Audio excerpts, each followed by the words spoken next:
ஓம் சாந்தி. எல்லோரும் குஷியாக இருக்கிறீங்களா? 18/6/2024 இன்றைக்கி பாப்தாதா சொல்கிறாங்க, இனிமையான குழந்தைகளே, உங்களுடைய குறைகளை நீக்கிறதுக்கு முழு முயற்சி பண்ணுங்க. அதே மாதிரி எந்தெந்த தெய்வீக குணங்கள் உங்ககிட்ட இப்போ இல்லையோ அதை முதல்ல லிஸ்ட்டு போடுங்க, சார்ட்டு. அதை நான் இன்றைக்கி வளர்த்துக்கணும். உதாரணத்துக்கு கோபப்படுறீங்கன்னா பொறுமை குணம் இல்லை, அல்லது கோபப்படுற குணம் இருக்குது, அதை நீக்கணும்.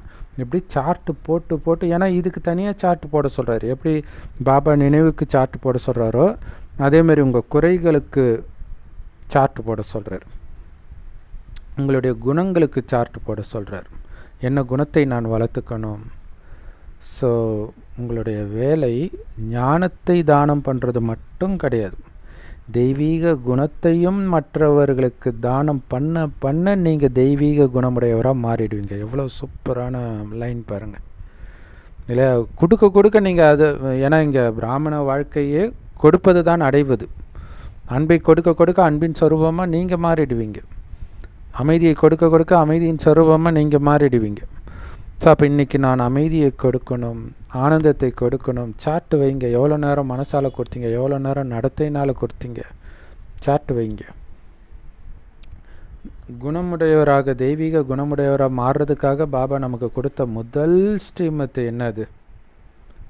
யாரோட உடம்பையும் பார்க்காதீங்க. உடம்பை பார்த்தாலே நல்ல குணமெல்லாம் எங்கே தான் போச்சுன்னே தெரியாது.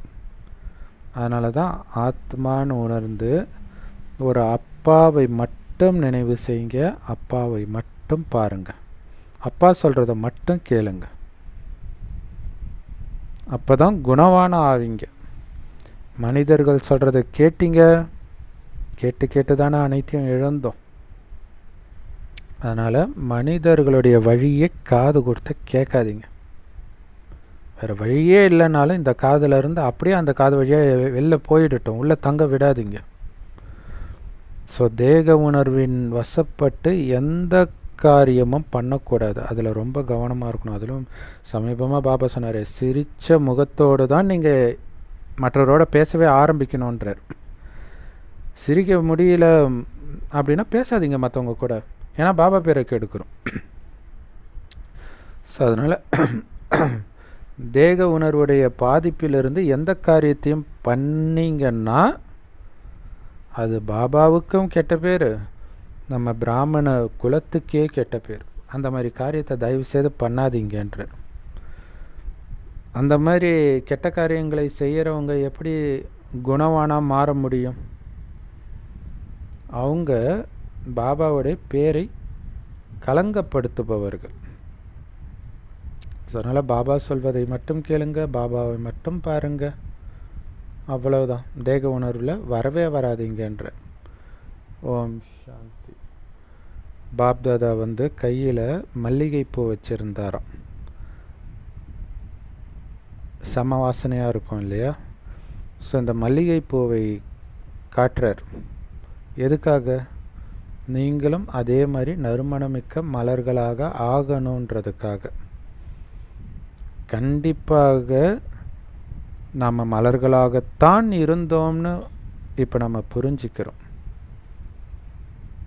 இப்போ மீண்டும் நாம் ரோஜா மலராகவோ, மல்லிகையாகவோ, வைரமாகவோ மாறிட்டு இருக்கிறோம். உயிரோட்டமான மலர்கள் நீங்கள். ஸோ மற்றபடி அது பொய்யான மலர்கள் இல்லையா, ஜட மலர்கள். இன்னொரு விஷயம், உண்மையானவர்களாக நீங்கள் மட்டும்தான் கலியுகத்தில் இருக்கிறீங்க, மற்ற அனைத்தும் பொய், அனைவரும் பொய்யே, எல்லாம் வெளிப்பகட்டு. பொய்யை தவிர எதுவுமே கிடையாது கலியுகத்தில். அந்த பொய் பின்னாடி போய் ஏமாந்து சீதை பொய்மானை தேடி போய் அவள் வாழ்க்கையை அழிச்ச மாதிரி அழிச்சிக்கிறாங்க. ஒரு குண்டுமணி அளவு கூட உண்மை கிடையாதுன்றார் கலியுகத்தில். இதுக்கு மேலே என்ன வேணும்? சூப்பர்ல. ஸோ யார் யார் எங்கெங்கே விழுந்து கிடக்கிறாங்க, எதை நம்பி கிடக்கிறாங்க, எதில் மயங்கி கிடக்கிறாங்க, எல்லாருக்கும் ஒரு எச்சரிக்கை. கண்ணா, இங்கே ஒரு குண்டுமணி அளவு கூட உண்மை கிடையாது, ஏமாறாத. நீ மட்டும்தான் உண்மையானவனாக மாறிட்டு இருக்கிற. எப்படி எச்சரிக்கை கொடுக்குறாரு பாருங்க. ஸோ இது வந்து ஒரு முக்கியமான விஷயம். ஏன்னா மற்றவர்கள் மேலே சுபபாவனை வைக்கிறதுனா நம்புறதுன்னு அர்த்தம் கிடையாது. ஏன்னா இங்கே உண்மையானவர்கள் கிடையாது. அவங்க உண்மையானவர்கள் இல்லை, உண்மையானவர்கள் ஆகணுன்ற எண்ணம் வைக்கிறீங்க, அவ்வளோதான். போய் நம்பிட்டு ஏமாறுறது கிடையாது. யார் உண்மையானவர்களாக இருக்கிறாங்களோ அவங்களுக்கு தெய்வீக குணமும் தேவைதானே. ஸோ எந்த அளவுக்கு உங்களுக்குள்ள தெய்வீக குணங்கள் இருக்குதோ அதை மற்றவர்களுக்கு நீங்கள் எவ்வளவு கொடுக்கணுன்னா அவங்களையே உங்களை மாதிரி மாற்றுற அளவுக்கு கொடுத்துக்கிட்டே இருங்க. கொடுத்து கொடுத்து அவங்க உங்களை மாதிரி மாறியே ஆகணும். இதை லட்சியமாக வச்சு கொடுங்கன்ற தெய்வீக குணங்களை. அதனால தான் பாபா தினம் தினம் குழந்தைங்க கிட்ட சார்ட்டு வைங்க. குழந்தைகளே, குணங்களுக்கு சார்ட்டு வைங்கன்னு சொல்கிறார். ஏதாவது குறைகள் என்கிட்ட இருக்குதா, ஏதாவது தெய்வீக குணங்கள் இன்னும் எனக்குள்ள நிரம்பாமல் இருக்குதா அப்படின்னு செக் பண்ணுங்க. தினமும் நைட்டு தூங்குறதுக்கு முன்னாடி சார்ட்டு செக் பண்ணுங்க. சார்ட்டு எழுதணும். இன்றைக்கி நான் இதை நிரப்பணும்னு எழுதுங்க. காலையில் சாயங்காலம் பாருங்கள், தூங்குறதுக்கு முன்னாடி நிரம்பிடுச்சா, கவனம் கொடுத்தனா. ஏன்னா இது ஃபுல்லாக கவனம் கொடுக்கறது தான். நான் அவ்வியக்த ஸ்திதியில் இருந்தேன்னா, தெய்வீக குணம் இருந்ததா, பரிசுத்தமாக பார்த்தனா, செக் பண்ணிக்கிட்டே இருக்கணும். சார்ட்டு வச்சு வச்சு வச்சு வச்சு 5000 வருஷத்துக்கு தாங்கணுமே. உலக மக்கள் இதை பற்றி கவலைப்பட மாட்டாங்க. ஆனால் நீங்கள் ஒன்றும் சாதாரண மனிதர்கள் கிடையாது, பிராமணர்கள் இல்லையா. இந்த உலகத்தை சார்ந்தவர்களே கிடையாது. சங்கம் மேலே சூக்ஷ்மதனத்துலேருந்து கீழே வந்திருக்கிற ஏலியன்கள் நாம தான். ஆனால் மனிதர்கள் தான். கலியுகத்தில் இருக்கிறவங்களும் மனிதர்கள் தான், சத்தியுகத்தில் இருக்கிறவங்களும் மனிதர்கள் தான், சங்கமயுகத்தில் இருக்கிறவங்களும் மனிதர்கள் தான். ஆனால் குணத்திலும் பழகும் விதத்திலும் வித்தியாசம் இருக்குதுல்ல. அவங்களுக்கும் நமக்கும் அவ்வளவு பெரிய வித்தியாசம். இந்த மாயையின் ராஜ்யத்தில் கூட சில மனிதர்கள் ரொம்ப நல்லவர்களாக, நல்ல குணமுடையவர்களாக இருக்க தான் செய்கிறாங்க. அப்பாவை பற்றி தெரியாட்டினா கூட. அது உண்மை தானே. எல்லா மதத்திலுமே நம்ம பார்க்க முடியும். அந்த அளவுக்கு தர்ம சிந்தனை கொண்டவர்களாக, ரொம்ப மென்மையானவர்களாக இருக்கிறாங்க. அவங்க பேசும்போது அவ்வளோ சாஃப்டாக இருக்கும். நமக்கே ஒரு மாதிரி இருக்கும், என்னடா பாபா ஞானம் எடுத்த நம்மளால் கூட முடியல அப்படி நினைக்க வைக்கிறவங்கலாம் இருக்கிறாங்க. ஏன்னா உலக மக்களுக்கு விதவிதமான குணங்கள் இருக்குது. நீங்கள் எப்போ தேவதைகள் ஆகிறீங்களோ அங்கே எல்லோருக்கும் தெய்வீக குணங்கள் தான் இருக்கும். இது வந்து படிப்பு. ஸோ படிப்பில் எப்படி எல்லோரும் ஃபஸ்ட் ரேங்க் எடுக்க முடியாதோ அதே மாதிரி தான் இங்கேயும் இந்த படிப்புடைய பலனில் வித்தியாசம் ஏற்படுது, பதவியில் வித்தியாசம் ஏற்படுது. ஏன்னா எல்லோரும் ஒரே மாதிரி படிக்கிறது கிடையாது. ஸோ இங்கே உங்களுக்கு 2 வேலை. பிராமணனாயன்னா தினமும் படிக்கணும், குறைகளை நீக்கணும். இந்த 2 வேலை பண்ணிக்கிட்டே இருக்கணும். இவ்வளோதான் இல்லையா. படிக்கணும், படிக்கும்போது நமக்குள்ளே என்ன குறைகள் தெரியுதோ அந்த குறைகளை நீக்கணும். இந்த உலகத்திலே நாம் தனியாக தெரிகிறோம். இந்த பிராமண குலம் வெளி உலகத்துக்கு நமக்கும் அவ்வளோ பெரிய வித்தியாசம்.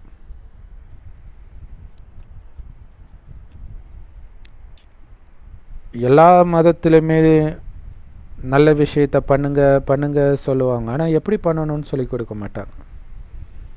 ஒரு முஸ்லீம் மத கூட்டம் நடக்குது அப்படின்னா அங்கேயும் இப்படி இருக்கணும், அப்படி இருக்கணும், பிசாசு இப்படி வருவான், சாத்தான் இப்படி வருவானுவாங்க. கிறிஸ்தவ மதத்துலேயும் அதான் சொல்லுவாங்க.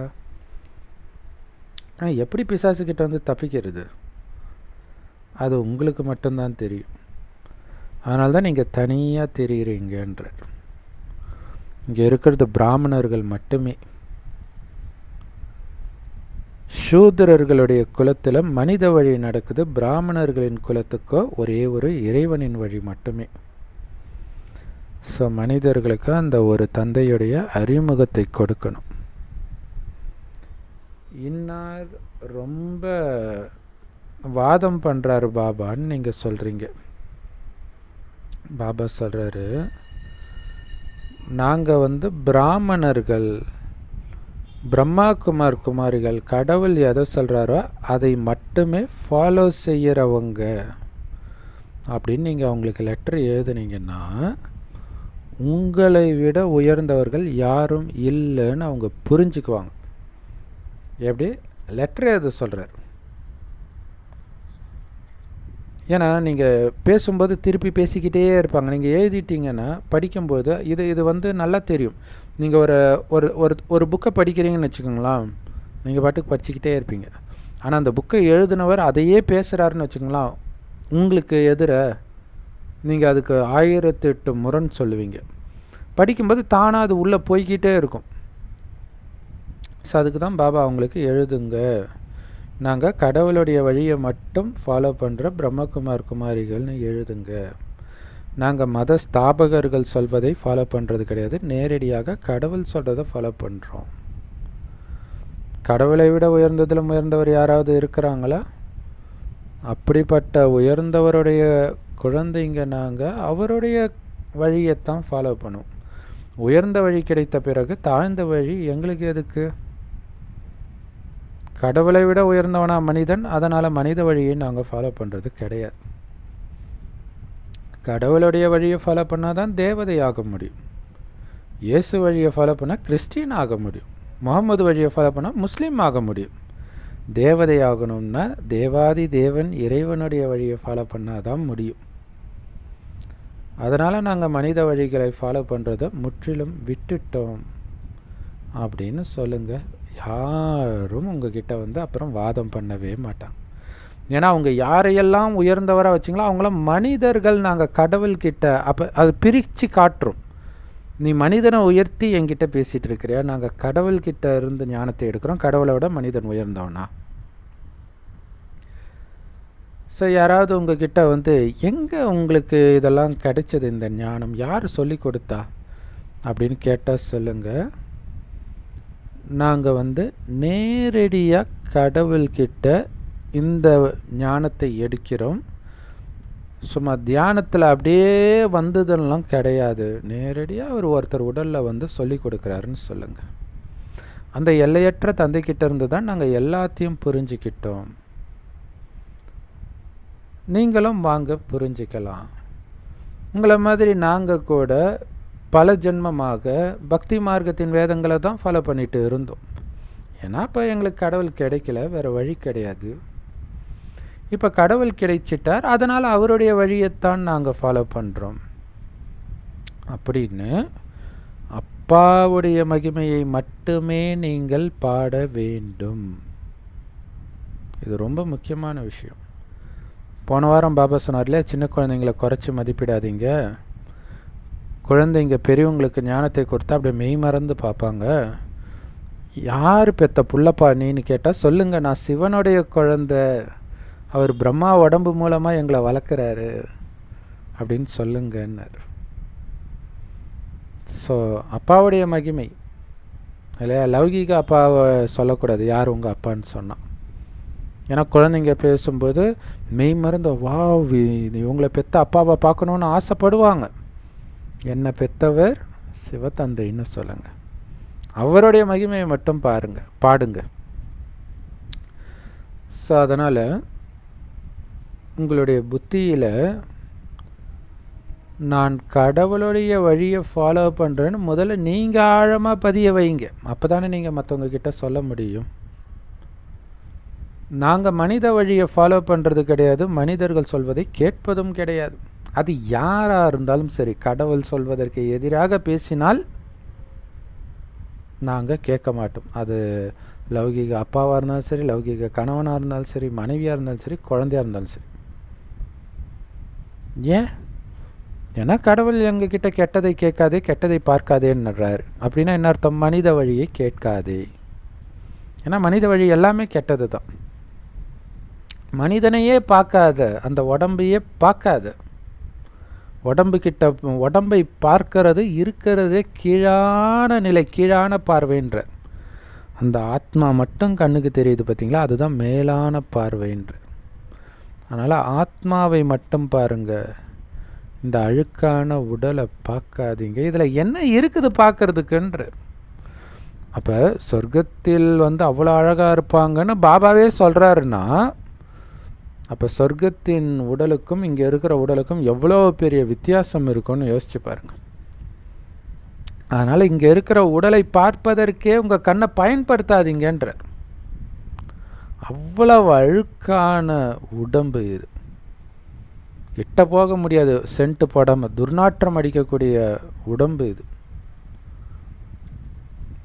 இனியெல்லாம் அது நல்லா ஆகாது, இன்னும் போக போக மோசமாக தான் ஆகும், வயசாக தான் ஆகும். ஸோ ஆத்மா தான் நாளுக்கு நாள் சீர்திருந்தி கொண்டே வருது பாபாவுடைய ஞானத்தை கேட்டு. ஏன்னா உடம்பு நாளுக்கு நாள் வயசாகும், அழுகி போகும். ஸோ அதை பார்க்காதீங்க, உங்கள் உடம்பையே கூட சரி, ஆத்மாவில் மட்டும் கவனம் வைங்க. அது அழிவற்றது, அந்த ஆத்மாவை சரி பண்ணணும். நீ உடம்பை பார்த்த அப்படின்னா உன்னுடைய ஆத்மா தான் கெட்டு போகும். அதனால தான் பாபா சொல்கிறார், தீயதை பார்க்காதே, உடம்பை நீ பார்க்க கூட கூடாதுன்றார். எவ்வளோ சூப்பரான முரளி இல்லையா? தேகத்தின் அனைத்து உறவுகளும் மறந்துடணும். இந்த உடம்புக்கும் எனக்கும் கூட என்ன சம்பந்தன்றதை மறந்துடணுன்றார். வெறும் ஒலிப்புள்ளியாக இருக்கிறான், அவ்வளோதான். ஆத்மா நான் தான் எல்லாத்தையும் செய்கிறேன், இப்போதைக்கு எனக்கு ஒரு உடம்பு தேவை, அதனால் ஏதோ ஒரு உடம்பு இருக்குது அதை வச்சு பண்ணுறான், அவ்வளோதான். மற்றவர்கள் பார்க்கும் பொழுதும் ஆத்மாவை பாருங்கள். ஆனால் கேட்கறது ஒரு பரமாத்மா சொல்வதை மட்டுமே கேட்கணும். பார்க்கறது ஆத்மாவை பாருங்கள், ஆனால் அவங்க சொல்கிறத கேட்காதீங்க, பரமாத்மா சொல்கிறத கேளுங்க. இதில் தான் முயற்சி இருக்குது, தைரியம் இருக்குது இல்லையா? பெண்கள் கணவனை சார்ந்து இருக்கிறதுனால கணவன் முரளி கேட்கக்கூடாதுன்னா கேட்காம இருந்துடுறாங்க. ஸோ அதுக்கு தான் தைரியம். தைரியம் வைத்தால்தான் இங்கே நாராயணன் பதவியே கிடைக்கும். ஸோ விதவை பெண்கள் பேறு பெற்றவர்கள் பைபிளில் இருக்கும், அது நமக்கு தான் பொருந்தது இல்லையா? கணவன் டார்ச்சர் பண்ணுற கணவனுக்கு பதில் கணவனே இல்லாமல் இருக்கிறது மிக நல்லது இல்லையா? ஸோ ஒரு பரமாத்மா சொல்வதை மட்டும் கேளுங்க, அப்புறம் யார் தடை போட போகிறா? இதில் தான் முயற்சி இருக்குது. இது மிகப்பெரிய பாடம் அப்படின்னு நமக்கே தெரியுது இல்லையா? பாபா சொல்கிறத மட்டும் கேட்குறது, ஆத்மாவை மட்டும் பார்க்குறது பெரிய இலக்கு. அப்படின்னா என்ன அர்த்தம்னா, நீங்கள் தனியாக இருக்கும் பொழுதெல்லாம் பாபா சொன்னதான் உங்களுக்கு ஞாபகம் வரணும். அப்போ தான் நீங்கள் பாபா சொல்கிறத மட்டும் கேட்டுருக்கிறீங்கன்னு அர்த்தம். மற்றதெல்லாம் இந்த காதில் கேட்டு அந்த காதில் விட்டுடணும். யார் புத்திசாலிகளாக இருக்கிறாங்களோ அவங்க கண்டிப்பாக உயர்ந்த பதவியும் அடைவாங்க. ஜீவன் முக்தி ஒரு வினாடியில் கிடைக்கிது. ஆனால் நீங்கள் முழு முயற்சி பண்ணலை அப்படின்னா கடுமையான தண்டனை அனுபவிக்க வேண்டி வரும். ஒரு வினாடியில் ஜீவன் முக்தி கிடைக்கிது, ஆனால் அந்த ஒரு வினாடிக்கு முன்னாடி நீண்டகால பயிற்சி. நான் ஆத்மா ஆத்மா சொர்க்கத்துக்கு போயிட்டுருக்கிறேன், பரமாத்மாவுடைய குழந்தை, அந்த பயிற்சி பண்ணிக்கிட்டே இருந்தால் உடலை விட்டு பிரிகிற அந்த நொடியில் நீங்கள் ஜீவன் முக்தி அடையிறீங்க. ஸோ இந்த முயற்சியில் அலட்சியமாக இருந்தீங்கன்னா கடுமையான தண்டனை கிடைக்கும். நீங்கள் ஞான குருடர்களாக இருக்கிறாங்க உலக மக்கள், அவங்களுக்கு வழியை காட்டக்கூடிய கைத்தடியாக மாறுறீங்க. அதாவது அப்பாவுடைய அறிமுகத்தை கொடுக்குறீங்க. ஆத்மாவை பார்க்க முடியாது, புரிஞ்சிக்கத்தான் முடியும் இல்லையா? ஆத்மாவனால தான் உடம்பு அசையுது அப்படிங்கிறத புரிஞ்சிக்க முடியும். ஆத்மாவை காட்ட அப்போ தான் நம்புவேன்னா, அதே மாதிரி தான் பரமாத்மாவையும் காட்ட முடியாது. ஆத்மா கண்ணுக்கு தெரியாத நுட்பமான ஒளி புள்ளி, ஸோ இது வந்து ரொம்ப நல்ல பாயிண்ட். ஏன்னா நிறைய பேர் வந்து எங்கள் கடவுளை காட்டு, ஆத்மாவையே பார்க்க முடியாது, அப்போ எப்படி பரமாத்மாவை பார்க்க முடியும்? ஏன்னா அவரும் ஆத்மா தான். ஆனால் மனிதர்கள் பாருங்கள் எவ்வளோ இடத்த எடுத்துக்கிறாங்க. இடம் பத்தலை மனிதர்களுக்கு, அதனால தான் காட்டெல்லாம் அழிக்கிறாங்க. மனிதர்கள் வந்து போயிட்டு இருக்கிறாங்க, ஆத்மா அப்படி நடந்துட்டு சுற்றிக்கிட்டா இருக்குது பரந்தாமத்தில், தோண்டி இடத்துல இருக்குது. அதாவது எல்லா ஆத்மாவும் கொச்ச கொச்சன்னு ஒரே இடத்துல பரந்தாமத்தில் இருக்குதுன்றாருல தலைகீழ் சிருஷ்டி மரம், அதுவே கண்ணுக்கு தெரியாதான். அப்போ எல்லா ஆத்மாவும் ஒன்றா சேர்த்தா கூட கண்ணுக்கு தெரியாதுன்னா இப்போ அது எவ்வளோ சின்னதாக இருக்கும், யோசிச்சு பாருங்கள். ஸோ இதை வந்து யோசிக்க வேண்டிய விஷயம். ஸோ கொசு கூட்டம் மாதிரி இருக்கும், அல்லது தேனீ கூட்டம் மாதிரி ஆத்மாக்கள் இருக்கும் அங்கே. உடலோடு ஒப்பிடும்போது ஆத்மா ரொம்ப ரொம்ப ரொம்ப ரொம்ப ரொம்ப சின்னது, அவ்வளோ கம்மியான இடத்த தான் எடுத்துக்குது. ஆனால் மனிதனுக்கு, மனித உடலோடு இருக்கிறதுக்கு எவ்வளோ பெரிய இடம் தேவைப்படுது இல்லையா? பணக்காரங்களாக இருந்துட்டு ஒரே ஒரு ரூம் போதும் அப்படின்னா பார்க்குறாங்க, டபுள் பெட்ரூம் இந்த மாதிரி தான் பார்க்குறாங்க. ஏன்னா அவ்வளோ இடம் அவங்களுக்கு தேவைப்படுது. இங்கே போகணும், அங்கே போகணும், இந்த வேலை அந்த வேலை. ஆத்மாவுக்கு எந்த வேலையும் கிடையாது, கம்முன்னு உட்காந்துட்ருக்கோம் பரந்தாமத்தில். ஸோ இந்த மாதிரி விசால புத்தியுடையவர்களாக பாபா நம்மளை இப்போ மாற்றுறார். புத்தம் புது விஷயத்தை புது உலகத்துக்காக நமக்கு இதெல்லாம் சொல்லிக் கொடுக்குறார். சொல்லிக் கொடுப்பவரும் புதியவரே.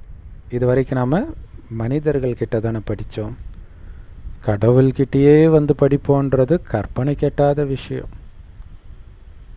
ஸோ அந்த புதியவர் வந்து நமக்கு புத்தம் புதிய ஞானத்தை கற்றுக் கொடுக்கிறார்.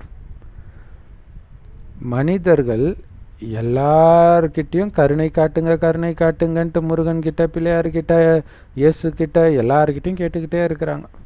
பாவம், அவங்களுக்கு அவங்களே கருணை காட்டிக்கக்கூடிய சக்தி இல்லாததுனால தான் மற்றவங்க கிட்ட போய் கருணை கேட்குறாங்க. ஆனால் நமக்கு சக்தி கிடைச்சிடுச்சு, அதனால தான் கருணை காட்டுங்கள் அப்படின்னு நீங்கள் கேட்கவே கூடாது. இதுதான் பாபா குழந்தை. அல்லாஹ் கருணை காட்டு, ஏசப்பா கருணை காட்டு, இங்கே நம்ம கருணை காட்டுன்ற பேச்சே கிடையாது. சக்தி கொடுத்துட்டார், உலகம் இப்படி தான் இருக்கும், அதை தாங்கிக்கக்கூடிய சக்தியை கொடுக்குறார். அஞ்ஞானிகளே சொல்லுவாங்க கடவுள் நமக்கு தாங்கிக்கிற சக்தியை கொடுப்பார். தானாக கொடுப்பாரா? நீங்கள் தான் எடுக்கணும்னு நினச்சி, எப்படி நினைக்கணுன்னே தெரியாது. அப்புறம் எப்படி ஏசப்பா கொடுப்பார் சக்தியை? எப்படி முருகன் கொடுப்பார் சக்தியை? ஸோ நீங்கள் அப்பா கிட்ட இருந்து ஆஸ்தி அடைஞ்சிருக்கிறீங்க. அதனால் அவரை தவிர வேறு யாரையும் கருணை நிரம்பியவர்னு சொல்ல முடியாது. உலக ராஜ்யத்தையே கொடுக்கிறார். ஸோ கடவுள் மட்டுமே கருணை நிரம்பியவர், பேரருளாளன். அல்லாஹ் பேரருளாளன் சொல்லுவாங்க, ஆனால் எப்படி தெரியாது அவங்களுக்கு, நமக்கு தான் தெரியும். அவரை தவிர கருணை நிரம்பியவர் யாருமே கிடையாது. ஒரு முஸ்லீம் சகோதரி சொல்கிறாங்க, வள்ளலார் இயக்கத்தில் சேர்ந்துட்டு, கருணையினாலே எனக்கு வள்ளலார் ஐயா தான் ஞாபகம் வராரு அப்படின்றாங்க. கடவுளை பற்றி தெரியாதனால மனிதனுடைய மகிமை பாடிட்டு இருக்கிறாங்க. மனிதர்களை தேவதைகள்னு சொல்ல முடியாது. ஒரே ஒரு தந்தை தான் மனிதனை தேவதை ஆக்கணும் அப்படிங்கிற ஞானத்தை தினம் தினம் ஊட்டிக்கிட்டே இருக்கிறார். குழந்தை தூக்கி வச்சிருக்கிற அப்பா அம்மாவே எட்டி உதைக்குமே, அந்த மாதிரி நாம் எட்டி உதைச்சிக்கிட்டே இருக்கிறோம் அவருடைய ஸ்ரீமத்தை. இருந்தாலும் பொறுமையாக மீண்டும் மீண்டும் எடுத்து ஊட்டுறார். என்ன கருணை அவர்! அந்த அளவுக்கு நமக்கு பொறுமை இருக்குமா? யோசிச்சு பாருங்க.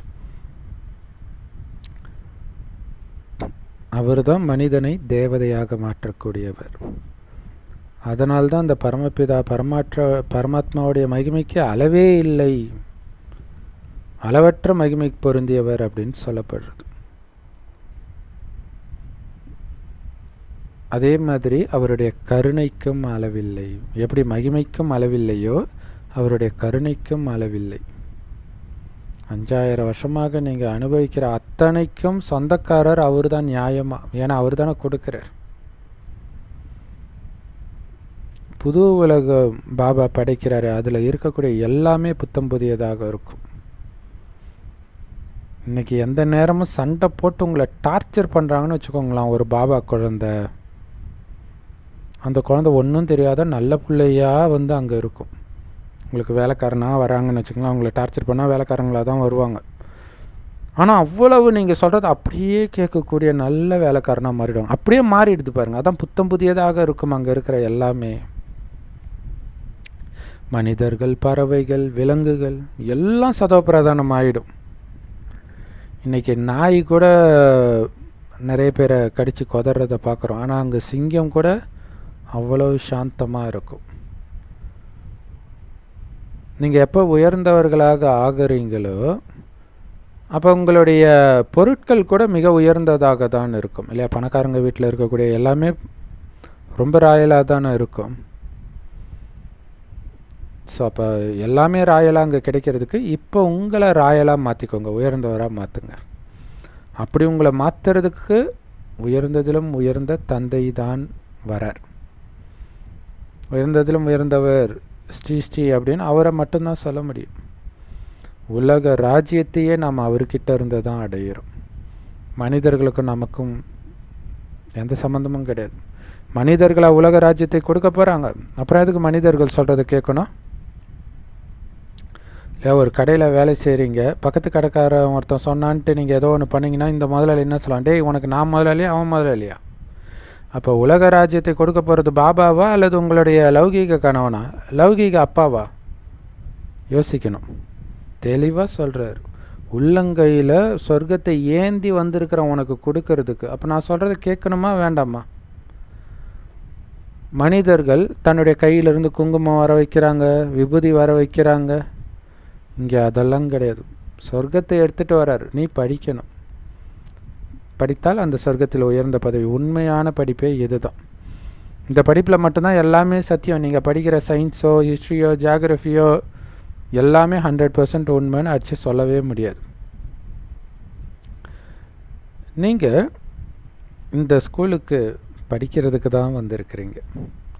இந்த மாதிரி நிறைய ஸ்கூல், கீதா பாடசாலை, பிரம்மகுமாரி சென்டர் திறந்துக்கிட்டே இருந்தீங்கன்னா மனிதர்கள் உங்களுடைய நடவடிக்கைகளையும் பார்ப்பாங்க இல்லையா? நல்லா 24 மணி நேரம் சேவை செய்கிறீங்க, ஆனால் கோபம் மட்டும் போகலைன்னா என்ன ஆகுறது? ஏன்னா உங்கள் நடவடிக்கையை பார்ப்பாங்க. அமைதி அமைதி அமைதியான உலகம் வரப்போகுது, ஆனந்தமான உலகம் வரப்போகுது. கோபம்னா என்னன்னே தெரியாதுன்னு சொல்லிவிட்டு சேவை செய்கிற இடத்துல நீங்கள் இன்னொரு பிகேவை பார்த்து கத்துறீங்க அப்படின்னா அஞ்ஞானி பார்க்கும்போது என்ன சொல்லுவாங்க? ஓ, இவங்க சும்மா வாய்ஸ் ஆவிடால் தான் போல இருக்குது, இவங்களே இவ்வளோ கோபப்படுறாங்களே அப்படின்னு நினச்சிக்குவாங்க. அப்போ நம்ம பாபாவுடைய பேரை, நம்ம இயக்கத்துடைய பேரை கெடுத்துடுறோம். ஸோ காரணம் தேக உணர்வு. தேக உணர்வில் இருக்கிறாங்களா இல்லையான்றது அவங்களுடைய நடவடிக்கை தெளிவாக சொல்லும், தனியாக தெரியும். மற்ற பிரம்மகுமாரிகளுக்கும் அவங்களுக்கும் உள்ள நடவடிக்கை வித்தியாசம் தெரியும். நீங்கள் பார்த்தீங்கன்னா பாண்டவர்கள் எல்லாம் அமைதியாக இருப்பாங்க, திரௌபதி மட்டும் லொல்னு கத்திக்கிட்டே இருப்பாள். அப்போ தனியாக தெரியுது இல்லையா? என்ன பாண்டவர்கள் அமைதியாக இருக்கிறாங்க, தர்மர்கிட்டே போய் சண்டை போட்டுட்ருப்பாள். அப்போ பீமர் சொல்லுவார், திரௌபதி அண்ணங்கிட்ட நாங்கள் இப்படிலாம் பேச மாட்டோன்னு அவள் அமைதியாகிடுவாள். அப்போ தேக உணர்வில் இருக்கும்போது அது தனியாக தெரியுது. மனிதர்கள் அந்த மாதிரி காரியத்தை ஒருத்தர் செய்கிறத பார்த்தா கூட ஒட்டுமொத்த பிரம்மகுமாரியும் இப்படி தானே முத்திரை கத்திடுவாங்க, முடிஞ்சு போச்சு, அவ்வளோதான். ஒரு சிஸ்டர் சொல்கிறாங்க, பிரம்மகுமாரி பற்றி தெரியுமா? அவங்க எங்களுக்கு காலேஜில் கிளாஸ் எடுத்துருக்குறாங்க, யோகா படிச்சிருக்கிறாங்க அப்படி இருக்குது. அப்போ கிளாஸ் எடுத்துருக்குறாங்க அப்படின்னாங்க. ஸோ குறிப்பிட்டு எந்த சம்பவத்தையும் சொல்லலை. ஆனால் என்ன சொல்கிறாங்கன்னா, முதல்ல அவங்க அதை ஃபாலோ பண்ணிவிட்டு மற்றவங்களுக்கு சொல்லணுன்றாங்க. அப்படின்னு அர்த்தம் ஏதோ ஒரு கசப்பான அனுபவம் ஒரே ஒருத்தர் பண்ணியிருக்கலாம், ஆனால் இவங்க ஒட்டுமொத்தமாக பிரம்மகுமாரிகள் இப்படி தான் அப்படின்னு முடிவு பண்ணிட்டுறாங்க. அப்போ எவ்வளோ எச்சரிக்கையாக இருக்கணும் நாம், யோசிச்சு பாருங்கள். அப்போ என்ன நினைப்பாங்க அப்படின்னா, வெளியில் உள்ளவங்களுக்கும் இவங்களுக்கும் எந்த வித்தியாசமும் கிடையாதுப்பா, இங்கே தான் அப்படி நினைப்பாங்க, வேறு எங்கேயும் அப்படி நினைக்க மாட்டாங்க. அப்படின்னா என்ன அர்த்தம்? அந்த ஆத்மா அப்பாவை நிந்தனை பண்ணிடுச்சின்னு அர்த்தம். ஆனால் இது அந்த மாதிரி ஒரு பக்குவமான நிலையை அடையிறதுக்கு நேரம் எடுக்க தான் செய்யும். ஆனால் அது வரைக்கும் நீங்கள் செய்கிற பாவத்தை எல்லாம் சுமக்க வேண்டியது பாபாவாயிடுறார். எல்லா நிந்தனையும் அவர் மேலே வந்துடுது. இதான் கடவுள் சொல்லி கொடுத்தாரா? அதுக்கு தான் பாபா சொன்னார், பாபாவை உங்கள் நடத்தையின் மூலமாக நீங்கள் வெளிப்படுத்தணும். அதுக்கு ரொம்ப ரொம்ப நல்ல நடத்தை இருக்கணும். உங்களுடைய நடத்தையை மாற்றிக்கிறதுக்கு எவ்வளோ நேரம் ஆகும்? சிலருடைய நடத்தை ரொம்ப நல்லா இருக்குது, ஃபஸ்ட் கிளாஸாக இருக்குது, அதுவும் பார்த்த உடனே தெரியுது இல்லையா? இல்லையா? பக்காவான நடத்தை உள்ளவங்கள ஒரு சிஸ்டர் ஹிந்தியில் இன்டர்வியூ கொடுத்த சிஸ்டர் வந்து சொல்கிறாங்க, எனக்கு ஒரு சிஸ்டர் ஆரம்பத்தில் ஞானம் கொடுத்தாங்க, நான் ஒரு 20 வருஷமாக பாபா குழந்தையாக இருக்கிறேன், இப்போ வரைக்கும் அந்த மாதிரி சிஸ்டரை நான் பார்த்ததே கிடையாது எந்த பிரம்மகுமாரியிலும், அவ்வளோ தங்கம்னா தங்கம், சொக்க தங்கன்றாங்க. அப்போ யோசிச்சு பாருங்கள். ஸோ அந்த மாதிரி இருக்கிறவங்களும் இருக்கிறாங்க, மோசமாக இருக்கிறவங்களும் இருக்கிறாங்க. எல்லா இடத்துலையுமே பாபா ஓகே மோசமானவங்க இருப்பாங்க, பட் அதையும் மீறி ஒரு நல்லவங்களாவது அங்கே இருப்பாங்க. எந்த சென்டருக்கு போனாலும் சரி, பெரும்பாலும் கிச்சன் பார்த்துக்கக்கூடிய மாத்தாஸ் கிட்ட அந்த தெய்வீக குணம் இருக்கும். பாபா இங்கே உட்காந்து ஒவ்வொரு குழந்தையாக பார்க்குறார், இன்னும் இந்த குழந்தைகிட்ட என்னென்ன குறைகளை நாம் நீக்க வேண்டி இருக்குதுன்ட்டு. அவர் கவலைப்படுறார், நாம் கவலைப்படுறோமோ இல்லையோ அவர் கவலைப்படுறார். டெஸ்ட் பேப்பரை அனுப்புகிறார், தெரிஞ்சுக்கோ உன்னுடைய நிலை இதுதான், இந்த குறை இருக்குது நீக்கு அப்படின்ட்டு அனுப்புகிறார். ஒவ்வொருத்தராக செக் பண்ணுறார், ஏன்னா எல்லார்கிட்டையும் குறைகள் இருக்குதே. ஸோ பாபா ஒவ்வொருத்தராக பார்த்துக்கிட்டே இருக்கார், அவங்களுடைய ரிசல்ட் எந்த அளவுக்கு முன்னேறி இருக்கிறாங்கன்றதையும் பார்க்குறார். ஏன்னா பாபாவுக்கு ஒவ்வொரு குழந்தை மேலே அன்பு இருக்குது. ஸோ ஒவ்வொரு குழந்தைகிட்டையும் எந்த குறிப்பிட்ட குறைகள் இருக்குது அப்படிங்கிறது பாபாவுக்கு தெரியும்.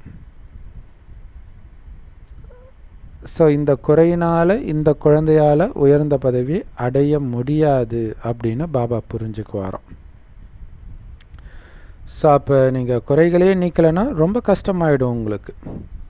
உங்களை பார்த்த உடனே பாபா புரிஞ்சுக்குவார் குறை இந்த குழந்தைக்கு இருக்குதா இல்லையான்ட்டு. ஸோ அப்போ ஒவ்வொரு வினாடியிலும் இல்லையா அந்த சிரித்த முகம் இருக்கணும். ஸோ சிரித்த முகம் இல்லைன்றனாலே அதுவே ஒரு குறை தான். எப்போவுமே மற்றவர்களுடைய தொடர்பில் வரும்போது இல்லை, நீங்கள் தனியாக இருந்தால் கூட உங்களுடைய முகத்தை பார்த்தால் அப்படியே பிடிச்சி இழுக்கணும். நீங்கள் தூங்கும்போது பார்த்தா கூட பிடிச்சி இழுக்கணும். இன்னும் கொஞ்சம் நேரம் இருக்குதுன்னு நீங்கள் புரிஞ்சுக்கிறீங்க. இது 1969க்கு முன்னாடி வந்த முரளி அப்போ சொல்கிறார் கொஞ்சம் டைம் இருக்குதுன்ட்டு. இப்போ எந்த நேரம் வேண்டுமானாலும் முடிகிற ஸ்டேஜில் இருக்குது. ஸோ அப்போ நம்ம எவ்வளோ கவனம் கொடுக்கணும், ஒரு சின்ன தப்பு கூட நடந்துடக்கூடாதுன்றதில் கவனம் கொடுத்துக்கிட்டே இருக்கணும். ஏன்னா அதுவே கடைசி நேரம் ஆயிடுச்சுன்னா முடிஞ்சு போச்சு கதை. பாபா ஒவ்வொருத்தராக செக் பண்ணுறார், ஒவ்வொருத்தருடைய குணங்களின் மீதும் பாபாவுடைய பார்வை படுது. கேட்குறார், ஏதாவது குறை இருக்குதா குழந்தை உனக்கு அப்படின்னு ஒவ்வொரு குழந்தையும் கேட்குறார். ஸோ அப்போ சார்ட்டு எழுதணும் இல்லையா? எல்லாருக்குள்ளேயும் குறை இருக்குது, அது என்னன்னு நீங்கள் எழுதி அதிலேருந்து வெளியில் வரணும். பாபா முன்னாடி வரும்போது உண்மையை சொல்லணும், பாபா எனக்கு இந்த குறை இருக்குதுன்ட்டு. ஸோ இதோடைய நினைவாகத்தான் காந்தாரி முன்னாடி துரியோதனன் நிர்வாணமாக போய் நிற்கணும். ஆனால் அதுக்கு பதிலாக என்ன பண்ணிடுறான், வாழை இலையை வச்சு இடுப்பை மறைச்சிடுறான். அப்படின்னு என்ன அர்த்தம், அவனுடைய அந்தரங்கத்தை சொல்லலை. இதை எப்படி போய் சொல்கிறது? வெறும் கடவுள்கிட்ட சொல்கிறதுனா சொல்லலாம், பிரம்மா வேறு இருக்கிறாரு, வெக்கமாக இருக்கும் இல்லையா? ஸோ அதுதான் அங்கே மறைச்சிடுறார் துரியோதனன். அதனாலே அவருக்கு அழிவும் வருது. பாபா சொல்கிறார், பாபா முன்னாடி வரும்போது நீ உண்மையை தான் பேசணும். ஆனால் சிலருக்கு அவ்வளோ தேக உணர்வு, அதனால் அதை பற்றி பேசுகிறதே கிடையாது, அவங்களுடைய குறைகளை பற்றி. ஸோ பாபா தொடர்ந்து சொல்லிக்கிட்டே இருக்கிறார், எந்த குழந்தைங்க சொல்லாமலே ஒரு காரியத்தை செய்யுதோ அந்த குழந்தை தான் தேவதை. சொன்ன பிறகு செய்கிறவன் மனிதன், சொல்லியும் செய்யலைன்னா எந்த லிஸ்ட்டில் சேர்க்கறதுன்னு கேட்குறேன் இல்லையா? பாபா முரளியில் சொல்லியும் நீங்கள் செய்யலைன்னா எந்த லிஸ்ட்டில் உங்களை சேர்க்கறது? தேவதை சொல்லாமலே செய்யணும். ஏன்னா ஞானம் கிடைக்குதில்ல, அந்த ஞானத்தை வச்சு சிந்தனை பண்ணி எப்படி சேவை செய்யணும், எந்த குணத்தை மாற்றிக்கணும், பாபா சொல்கிறதுக்கு முன்னாடியே நீங்கள் பண்ணணுன்றார். அப்படி இல்லையா, குறைஞ்சபட்சம் சொன்ன பிறகாவது பண்ணுங்கன்றார். நீங்கள் எப்போ பாபா முன்னாடி வரீங்களோ அப்போ இந்த லௌகீக ஜென்மத்தில் என்னென்ன பாவங்கள் செஞ்சுருக்கிறீங்க அப்படிங்கிறத பாபா கிட்ட சொல்லணும். என்னென்ன குறைகள் இன்னும் இருக்குது அதையும் சொல்லணும். ஸோ பாபா எல்லோருக்கும் சொல்கிற விஷயம் இதுதான். பாபா ஆன்மீக மருத்துவர். அவர்கிட்ட உங்களுடைய குறைகளை மறைக்காதீங்க. உடலுடைய நோயை பாபா சொல்லலை, மனதில் இருக்கும் நோயை மறைக்காதீங்க. ஏன்னா மனதில் இருக்கும் நோய்க்கான மருந்தை கொடுக்கத்தான் பாபா வரார். கேட்குறார், என்ன அசுர எண்ணம் உன் மனதுக்குள் ஓடிட்டு இருக்குது? ஏதோ ஒரு நெகட்டிவ் எண்ணம் ஓடிட்டு இருக்கும்ல, அது என்ன என்கிட்ட கொடுத்துட்டு லேசாகுன்றார். ஸோ நீங்கள் சொன்னீங்கன்னா பிறகு பாபா அதற்கான தீர்வு சொல்லுவார். இதே நிலை நீடிச்சதுன்னா குழந்தை உன்னால் உயர்ந்த பதவியை அடைய முடியாது, அதனால் அந்த குறைகளை நீக்கிடு அப்படின்னு பாபா சொல்லுவார், புரிய வைப்பார். ஏன்னா இந்த குறைகள் இருக்குது பாருங்கள், அதனால தான் பாபாவுக்கு பெரிய நிந்தனை. ஏன்னா உங்களுடைய குறைகளை பார்க்குறவங்க பிரம்மகுமாரிகளே இப்படித்தான் முடிவு பண்ணிவிட்டு வரதை நிறுத்துறது மட்டும் இல்லை, மற்றவர்களும் போக விடாமல் பார்த்துக்குவாங்க. அப்போ எவ்வளோ பெரிய நிந்தனை பாருங்கள் இந்த குறைகள்னால. ஸோ அப்போ மனிதர்களுக்கு சந்தேகம் வந்துடுது, இவங்களே அடிச்சிட்டு இருக்கிறாங்க ஆனால் சொல்கிறாங்க கடவுள் நடத்துகிறாருன்னு, இதை எப்படி நம்புறதுன்னு கேட்பாங்க இல்லையா? ஏன் கடவுளே நடத்துகிறாருனோ இந்நேரம் உலகம் ஃபுல்லாக ஃபேமஸாக இருக்கணுமே, எல்லாரும் கடவுளை நோக்கி போகிறாங்களே அப்படின்னு கேட்குற மாதிரி, கடவுளே நடத்தினால் எப்படி அவனுக்கு கோபம் வரும்னு கேட்பாங்க. அப்போ நடத்துறது கடவுள் இல்லையோன்னு அவங்களுக்கு சந்தேகம் வந்துடுது. கடவுளோ பேர் ரூபத்திற்கு அப்பாற்பட்டவர், எங்கும் நிறைந்தவர், அவர் எப்படி இவங்களுக்கு நடத்த முடியும்? அப்படி ஒருவேளை நடத்தியிருந்தாலும் அவங்களுடைய குணம் அப்படி இல்லையேன்னு நினைப்பாங்க. ஏன்னா மனிதர்களுக்கு ஏற்கனவே சந்தேகம், கடவுள் எங்கும் நிறைந்தவர், பேரு ரூபத்துக்கு அப்பாற்பட்டவர், அவர் எப்படி இவங்களுக்கு நடத்த முடியும்னு ஏற்கனவே ஒரு சந்தேக கண்ணோடு இருக்கிறாங்க. அந்த நேரத்தில் பார்த்து நீங்கள் இந்த மாதிரி குறைகளை வெளிப்படுத்துகிறீங்க, சண்டை போட்டுட்டு இருக்கிறீங்கன்னா என்ன சொல்லுவாங்க? அவங்க நடத்தையை பாரு அப்படின்னு சொல்லிடுவாங்கள்ல ஒரு செகண்டில். இவங்க என்னமோ கடவுள் இவங்கக்கிட்ட பேசுகிறாருன்னு கதை விடுறாங்க, சொல்லுவாங்களா மாட்டாங்களா? சாதாரண யோகா, ஈஷா யோகாவுக்கு போகிறாங்க, மனவளக்கலைக்கு போகிறாங்க, அவன் கோபப்பட்டாலே சொல்லுவாங்க இவர் யோகா பண்ணுறாராம், யோகா பண்ணால் கோபம் வராதில்ல. அது தெரிஞ்சிருக்கிறாங்க மக்கள். அதுலேயும் உண்மையான யோகமே இது தான். நாம் கோபப்படலாமா? ஸோ பாபாவுக்கு இந்த விஷயங்கள் எல்லாம் தெரியும். குழந்தைங்களுக்கு முதல் தரமான குணம் இருக்கணுன்றார், அப்படி தனியாக தெரியணுன்றார் இல்லை. அதாவது உங்கள் ட்ரெஸ்ஸில் தனியாக தெரியக்கூடாது, அது எல்லாரும் மாதிரி தான் இருக்கணும். சாப்பிட்றதுல தனியாக தெரியக்கூடாது, ஆனால் உங்களுடைய குணம் இருக்குது பாருங்கள், அது தனியாக தெரியணும். என்னடா மேலேருந்து தேவதையே வந்த மாதிரி இருக்குது, இந்த மனுஷனுக்கு கோபமே வராதா, காமமே வராதா? அப்படி இருக்கணும். அந்த மாதிரி முதல் தரமான குணம் இருக்கணும். அதுக்கு என்ன பண்ணணும்? அதை பாபா சொல்கிறாரு, குறைகளை நீங்கள் நீக்கணும். ஆனால் ஒருவேளை குறைகள் இல்லாத மாதிரி நடிக்கிறீங்க, மறைச்சிக்கிறீங்க அப்படின்னா சிம்பிள், நீங்கள் விடுற ஞான அம்பு அங்கே போய் தைக்காது. நீங்கள் சிரிச்சுக்கிட்டு பேசலாம், என்ன வேணாலும் பேசலாம், உள்ளுக்குள்ளே குறை இருந்தால் அந்த அம்பு போய் தைக்காது. இப்போ எவ்வளோ பக்காவாக இல்லை, விழுந்து விழுந்து சேவை செய்கிறோம், அந்த சேவைக்கு பலன் இல்லை, காரணம் உள்ள குறை இருக்குதுன்றார். அதனால் எவ்வளவு முடியுமோ அவ்வளவு உங்களுடைய குறைகளை நீக்கிக்கிட்டே இருங்க. ரொம்ப முக்கியமான விஷயம். நீங்கள் ஒருத்தர் கூட பிராமண பரிவாரத்தில் சண்டை போட்டுட்டு அஞ்ஞானி வரும்போது அமைதியாக இருக்கணும் அப்படின்னா அது அவங்களுக்குள்ளே போகாதுன்றார்.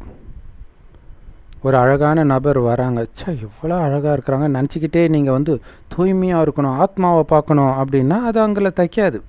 ஏன்னா நீங்களே அவங்க ஆத்மாவை பார்க்கல. அதனால தான் பாபா சொல்கிறார், உங்களுக்குள்ளே இருக்கிற குறைகளை குறித்து வச்சு அதை நீக்குங்கன்றார். எழுதி வைங்க, இது எனக்கு இருக்குது. அதான் பாவ அறிக்கைன்ட்டு கிறிஸ்தவ மதத்தில் சொல்லுவாங்க இல்லையா. ஸோ அங்கே நீங்கள் மற்றவங்க கிட்ட சொல்ல தேவையில்லை, ஏன்னா எல்லாருமே பாவிகளாக இருக்கிறாங்க. நீங்கள் எழுதி வச்சு உங்களை நீங்கள் மாற்றிக்கோங்க. ஸோ அப்போ உங்களுடைய மனசு என்ன பண்ணும், எனக்கு இந்த குறை இருக்குதுன்னு அரிச்சிக்கிட்டே இருக்கும் இல்லையா. அப்போ நீங்கள் மாறுவீங்க. அது தெரியணும், அது ரொம்ப முக்கியம். ஏன்னா நஷ்டம் வந்துச்சுன்னா உங்களுடைய மனசாட்சி உறுத்திக்கிட்டே இருக்கும். எப்படி வியாபாரிகள் தங்களுடைய கணக்கை தினம் தினம் பார்க்குறாங்கல்ல, எழுதுகிறாங்கல்ல, எழுதுனாதானே அவங்களுக்கு தெரியும் இன்றைக்கி லாபம் வந்துச்சா நஷ்டம் வந்துச்சான்ட்டு. அதே மாதிரி பாபா 1 மணி நேரத்துக்கு ஒரு தடவை உங்களுடைய மனநிலை எப்படி இருந்தது, அன்பாக இருந்துச்சா, அமைதியாக இருந்துச்சா, வெறுப்பு வந்துச்சா, எழுதுங்க. வெளிப்படுற ரூபத்தில் அந்த அன்பு இருந்துச்சா, இல்லை நான் அன்பாக தான் இருந்தேன்னு சொல்கிறதெல்லாம் கதை கிடையாது. வெளிப்படுற ரூபத்தில் இருக்கணும். எப்படி வியாபாரிகள் தினம் தினம் தங்களுடைய கணக்கு செக் பண்ணுறாங்களோ அதே மாதிரி குழந்தைகளே தினம் தினம் உங்களுடைய நடத்தையை பாருங்கள். இல்லாட்டின்னா உங்களுக்கும் நீங்கள் நஷ்டத்தை ஏற்படுத்திக்குவீங்க, பாபாவுடைய மரியாதையும் கெடுத்துடுவீங்கன்ற. அதை செக் பண்ணிக்கிட்டே இருக்கணும். ஏன்னா நமக்கு எல்லா விதமான டெஸ்ட் பேப்பரும் வரும், வந்தே தீரும். அதை எப்படி சமாளிக்கிறோம் அதில் தான் இருக்குது எல்லாமே. யார் குருவை நிந்தனை பண்ணுறாங்களோ அவங்க இலக்கை அடைய முடியாது அப்படின்னு பாபா சொல்கிறார் இல்லையா. அவங்க கவனிப்பாங்க, நீங்கள் செய்கிற ஒரு நடவடிக்கையும் பார்ப்பாங்க. உங்கள் முகத்தை வச்சே கண்டுபிடிப்பாங்கப்பா. ரொம்ப ஃபேமஸாக ஒருத்தங்க இருக்கிறாங்கன்னு வச்சுக்கலாம், ஒரு பாபா குழந்தை நல்ல ஃபேமஸ்ஸு. அஞ்ஞானி சொல்லுவான் அவங்களுக்குள்ள அகங்காரம் இருக்குதுன்ட்டு. நல்லா தான் பேசுவாங்க, ஆனால் அந்த சூக்ஷ்மமாக இருக்கிற அகங்காரத்தை அஞ்ஞானி சொல்லுவான் அழகாக. ஸோ அப்போ நம்ம எவ்வளோ ஜாக்கிரதையாக இருக்கணும்னு யோசிச்சு பாருங்கள். கோபம் எல்லாமே தெரிஞ்சிடும், முகம் காட்டிடும். Face is the index of மைண்டுன்றாங்க இல்லையா. அப்போ அந்த மாதிரி பண்ணுறது கூட குருவுக்கு நிந்தனை பண்ணுறது தான் அவங்க உயர்ந்த பதவியை அடைய முடியாதுன்றார் பாபா. இதுக்கு காரணம் என்ன, தேக உணர்வு. அப்போ தேக உணர்வில் இருக்கிறவங்க இலக்கை அடைய முடியாது, நாராயணன் ஆகிற இலக்கை அடைய முடியாது, வழியிலே செத்து போயிடுவாங்க. மோசஸ் கூட போனவங்க எல்லாம் வழியிலே செத்து போனாங்க இல்லையா, அந்த மாதிரி செத்து போயிடுவாங்க. அப்படின்னு அர்த்தம், பாபா விட்டு போயிடுவாங்க அல்லது அங்கேயே நின்றுக்குவாங்க. யார் தொடர்ந்து ஆத்ம உணர்விலே இருக்கிறாங்களோ அவங்க தான் நல்ல இலக்கை அடைவார்கள். எல்லோரும் ஆத்ம உணர்வுடையவராக ஆகிறதுக்காக முயற்சி பண்ணுறீங்க. நாளுக்கு நாள் உங்களை நீங்கள் மாற்றிக்க தான் செய்கிறீங்க. ஆனாலும் தேக உணர்வு போயிடுச்சானா போக மாட்டேங்குது. அது எப்படி தெரியுது, நீங்கள் செய்கிற காரியத்தில் தெரியுது. அதனால தான் பாபா சொல்கிறார், தேக உணர்வினால் உந்தப்பட்டு செய்யக்கூடிய காரியத்துக்கு முதல்ல முற்றுப்புள்ளி வைங்க. எந்தெந்த காரியத்திலும் தேக உணர்வுனால பண்ணுறேன். சாப்பாட்டில் இருந்து இல்லை எனக்கு பிடிச்ச ஐட்டமாக சாப்பிடணும், அது தேக உணர்வு தானே, அதுக்கு முற்றுப்புள்ளி வைங்க. ஆரோக்கியத்துக்கு சாப்பிட்றது வேறு, ருசிக்காக சாப்பிட்றது வேறு, அதை புரிஞ்சுக்கணும். பசிக்கு சாப்பிட்ணும், ஆரோக்கியத்துக்கு சாப்பிட்ணும், அது முக்கியம். ஆனால் ருசிக்காக சாப்பிட்டீங்கன்னா தேக உணர்வுனால தான் அந்த காரியத்தை பண்ணுறீங்க. ஸோ இது இல்லாமல் குணங்களும், ஒருத்தரை பார்த்தாலே டென்ஷன் ஆகிறது, இந்த மாதிரி எல்லா விஷயத்துக்கும் முற்றுப்புள்ளி வைங்க. டென்ஷன் ஆகிறதும் தேக உணர்வு தான். ஒருத்தரை பார்த்தாலே அப்படியே மனசு பட்டாம்பூச்சி பறக்கிற மாதிரி அப்படியே ஜாலியாக ஆகுது, அதுவுமே தேக உணர்வு தான். ரெண்டும் இருக்கக்கூடாது. எப்போவுமே ஆனந்தம், அந்த ஆனந்தத்திற்கு காரணம் பாபாவுடைய நினைவாக இருக்கணுமே தவிர எதிர வர மனிதனாக அல்லது ஏதோ ஒரு காரியமாக இருக்கக்கூடாது. கண்டிப்பாக தேக உணர்வுனால பாவங்கள் நடந்தே தீரும். அதனால தான் பாபா சொல்கிறார், நீங்கள் ஆத்ம உணர்வுடையவராக ஆகிறதுக்கு தொடர்ந்து முயற்சி பண்ணிக்கிட்டே இருங்க, சோர்ந்து போயிடாதீங்க இந்த முயற்சியில். ஏன்னா பிறந்தவொடனே யாரும் ராஜா ஆகிட முடியாது. அதே மாதிரி பாபா குழந்தை ஆன உடனே ஆத்ம உணர்வுலலாம் யாரும் வர முடியாது, அதுக்கு டைம் எடுக்கும். அதையும் சொல்கிறார் இல்லையா. தேக உணர்வில் இருந்தால் பாபா பேரை கெடுக்கிறீங்கன்னு சொல்கிறாரு. அதே நேரத்தில் ஆத்ம உணர்வில் வர்றது அப்படி டக்குன்னு நடக்காது, டைம் எடுக்கும். ஆனாலும் கவனம் கொடுத்து கொடுத்து கொடுத்து தேக உணர்வுலேயே நிலைப்பதற்கு முயற்சி பண்ணிக்கிட்டே இருங்க. ஏன்னா இப்போ நம்ம வீட்டுக்கு போகணும்ல, ஆத்ம உணர்வில் இருந்தால் தானே ஜாலியாக போவீங்க.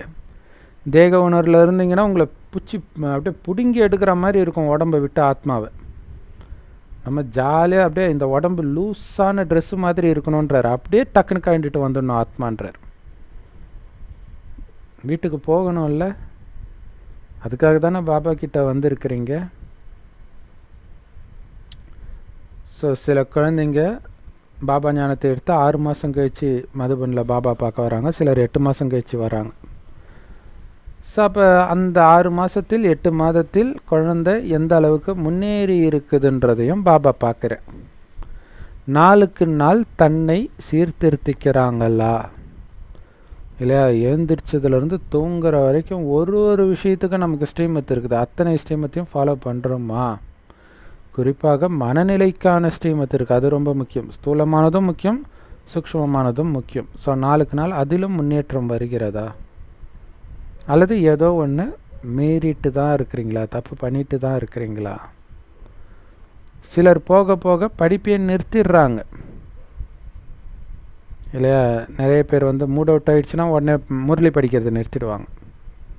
பாபா கேட்குறாரு, என்ன இது, உங்களை பகவான் பகவதி ஆக்கிறதுக்காக பகவானே சொல்லி கொடுக்குறாரு, இருந்தாலும் அந்த படிப்பை நீங்கள் நிறுத்துறீங்கன்னா உங்களை என்னன்னு சொல்கிறது.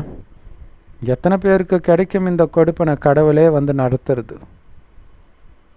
அந்த படிப்பை நாம் நிறுத்தலாமா. உலகத்தின் இறை தந்தை பரமபிதாவே உங்களுக்கு ஞானத்தை கொடுக்குற அந்த கிளாஸுக்கு நீங்கள் ஆப்சண்ட் ஆகுறீங்க. அப்போ மாயா எவ்வளோ பலசாலியாக இருக்குது பாருங்க.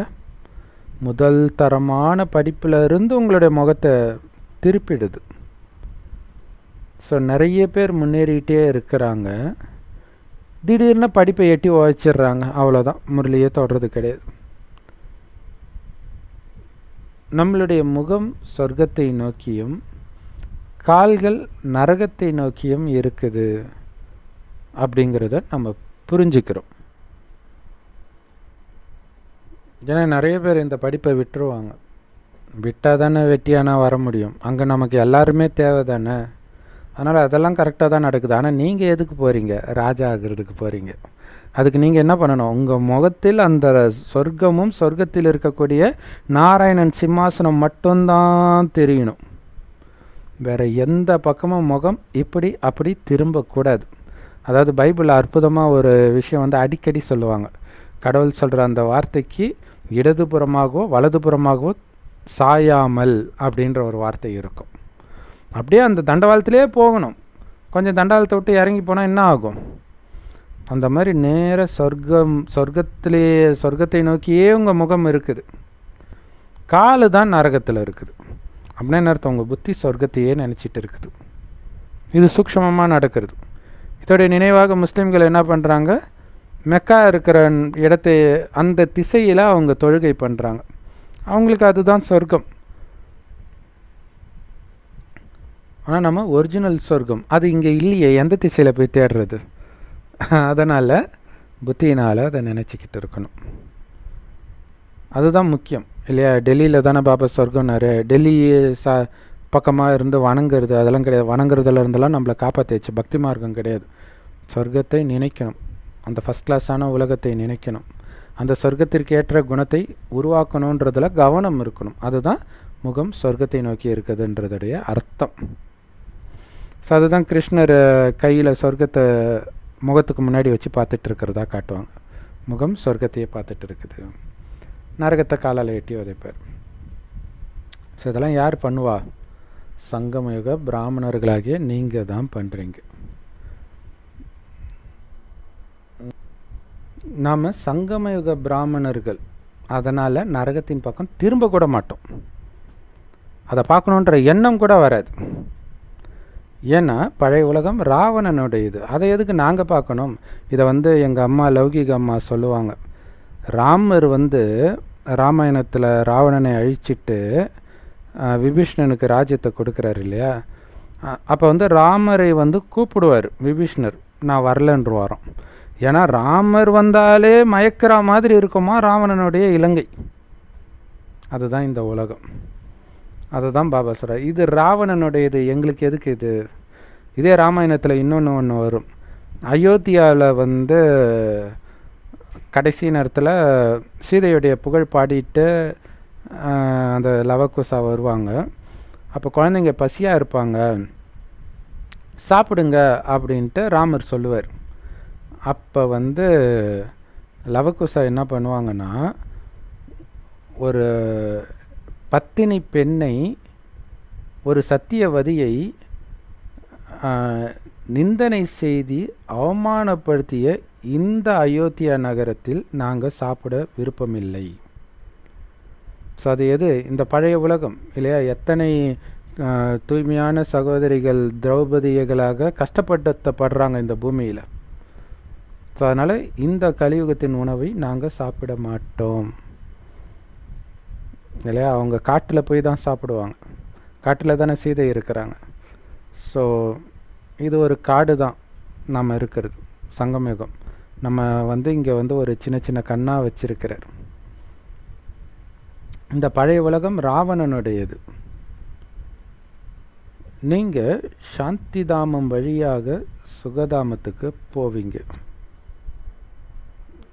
ஸோ பாபா சொன்ன மாதிரி நம்முடைய நங்கூரம் எடுக்கப்பட்டு விட்டது கலியுகத்திலிருந்து. இப்போ வழியில் இருக்கிறோம். சொர்க்கத்தையும் சென்று அடையில, நரகத்தையும் முழுசாக விட்டுட்டோம் அப்படிங்கிறார். ஆனால் அது உங்கள் மனசை பொறுத்தது, விட்டுட்டிங்களா இல்லையான்றது. இல்லாட்டினா இது நதியில் போகுது படகு, சங்கமயுகன்ற படகுல உட்காந்துட்டு இருக்கிறோம். ஸோ சொர்க்கத்தை மட்டுமே நீங்கள் நினைக்க அந்த படகு சொர்க்கத்தை நோக்கி போகும். கலியுகத்தை நினச்சிங்கன்னா படகை விட்டு இறங்கி கலியுகத்தில் தள்ளி விட்டு போயிடுவார் பாபா. ஸோ அப்போ நம்ம சாந்தி தாமம் வழியாக சுகதாமத்துக்கு போயிட்டு இருக்கிறோம். இதை மட்டும் குழந்தைங்க சதா ஞாபகம் வச்சுக்கணும் இல்லையா? எங்கே போயிட்டு இருக்கிறோம்? தமிழ்நாட்டிலேருந்து டெல்லிக்கு போகிறோம் அப்படின்னா அது அந்த ரூட்டு நான் டெல்லிக்கு போயிட்டு இருக்கிறேன்னு ஞாபகம் வச்சுருக்கும்போது தான் எந்த வழியாக போயிட்டு இருக்கிறேன் கரெக்டாக அது போவீங்க. ரிவர்ஸ்லலாம் வந்துட்டு இருக்க மாட்டீங்க, சைட்லலாம் வெட்டியாக சுற்றிக்கிட்டு இருக்க மாட்டீங்க. அதுக்கு தான் பாபா சொல்றார், சாந்தி தாமம் வழியாக சுகதாமம் போயிட்டு இருக்கிறன்றது ஞாபகம் இருக்கட்டும், சதா ஞாபகம் இருக்கட்டும். இது ராமாயணத்தில் பார்த்திங்கன்னா ஏதோ சொர்க்கத்தில் போய் தங்கத்தாமரையோ ஏதோ ஒன்று எடுத்துகிட்டு வர்றதுக்காக போவாங்க லவகுசா 2 பேரும். போகிற வழியில் நடக்கிற சில விஷயங்களில் அவங்களுடைய கவனம் சிதறும். அதனால் அந்த யாகத்திற்குள்ளே எடுத்துகிட்டு வரணும்ல. ஸோ அந்த மாதிரி தான் நமக்கு டைம் ஃபிக்ஸடு. அப்படியே சங்கமயுகம் கடைசி வரைக்கும் இருக்குமா, அல்லது பாபா தான் கடைசி வரைக்கும் நம்ம கூடவே இருப்பாரா? எப்போ முடியும்னு அவரே சொல்லலை, ஆனால் திடீர்னு முடியும்னு வேறு சொல்லிட்டார். அப்போ நம்ம எவ்வளோ எச்சரிக்கையாக இருக்கணும். அதுக்கு தான் சொல்கிறார், நான் சாந்தி தாமம் வழியாக சொர்க்கம் போயிட்டு இருக்கிறேன், அது ஞாபகம் இருக்கட்டும். அப்போ மெயின் தூய்மையானால் தான் சாந்தி தாமத்துக்குள்ளேயே என்ட்ரி. தெய்வீக குணம் இருந்தால் தான் சொர்க்கத்தில் உயர்ந்த பதவி அடைய முடியும். அப்போ படிப்பு, பாபாவுடைய நினைவு,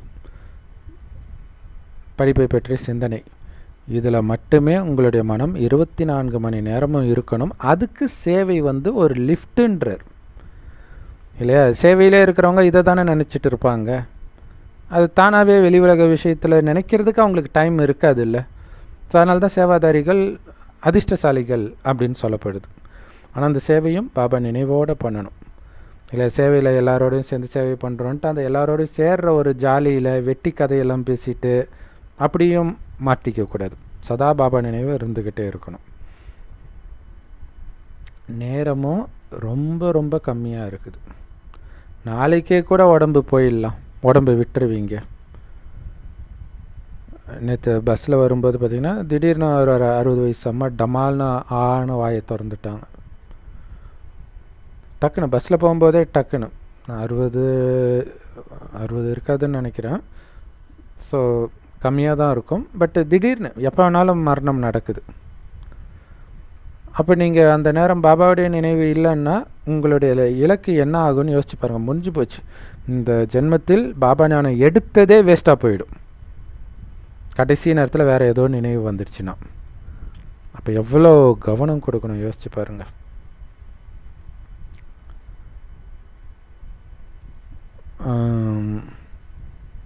பாபா ரொம்ப புரிய வைக்கிறார்.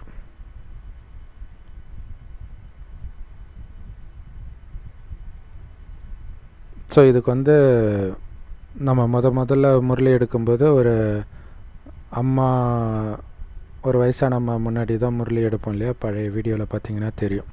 ஸோ அந்த அம்மா ஒரு கதை சொல்லுவாங்க. என்னென்னா, இந்த மாயா கடவுளையே ஒருத்தன் நினச்சிட்டு இருக்கானா. பக்தி மார்க்கத்திலே இந்த கதை இருக்குதான். நினச்சிக்கிட்டே இருக்கிறானா. உடனே அவன் படுத்த படுக்கையாக இருக்கிறானா, மரண படுக்கையில் இருக்கிறானா. அப்பயும் கடவுளை தான் நினச்சிட்டு இருக்கிறானா. சொந்தக்காரங்க வராங்க, இன்னொன்னுமோ வராங்க, அப்பயும் கடவுளுடைய நினைவு இருந்துக்கிட்டே இருக்குதான்.